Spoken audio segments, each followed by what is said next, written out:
Okay. Samahan niyo ulit kami sa aming paglalakbay. Ito yung pangalawang falls destination namin ng aking asawa na si Jane. No? Ito, pangalawa. Falls na. Ito yung tinatawag nilang Lukong Falls.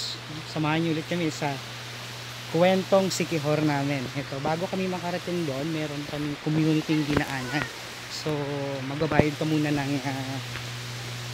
parking fee na 20 pesos. At the same time, magbabayad ka rin ng 20 pesos per head. So, meaning, yung binayaran namin is worth 60 pesos. Pero sa ganitong place, medyo okay naman po. Diba? Masusulit mo naman dito. Eto na po tayo sa Lukong Falls. Yan. Ito na. Makikita mo. Diba?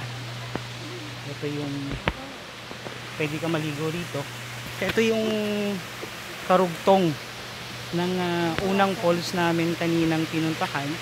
So I think yung mas maganda yung nauna.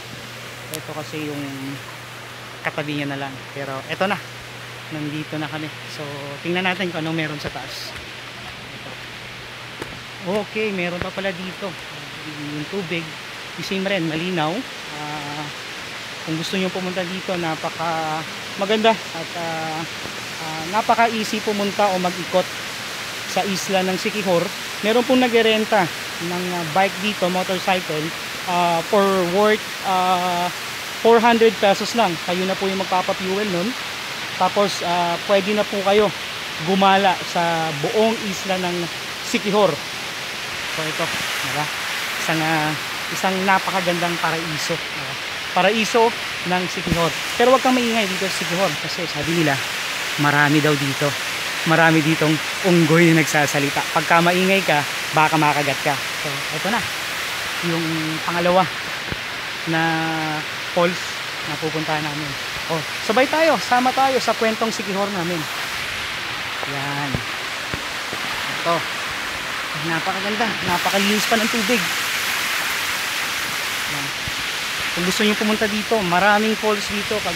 Napakalinis pa. Napakaganda ng mga tanawin. At yung mga tao, very approachable talaga. Talagang yung dating, talagang province na province pa. So kung may notice nyo, yan. Itong falls na to, meron daw silang 20 more falls dito. Yan.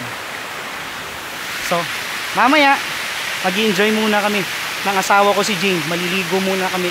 Nanamnamin namin yung ganda ng falls ng Siquijor. So, tayo na. Maligo tayo doon.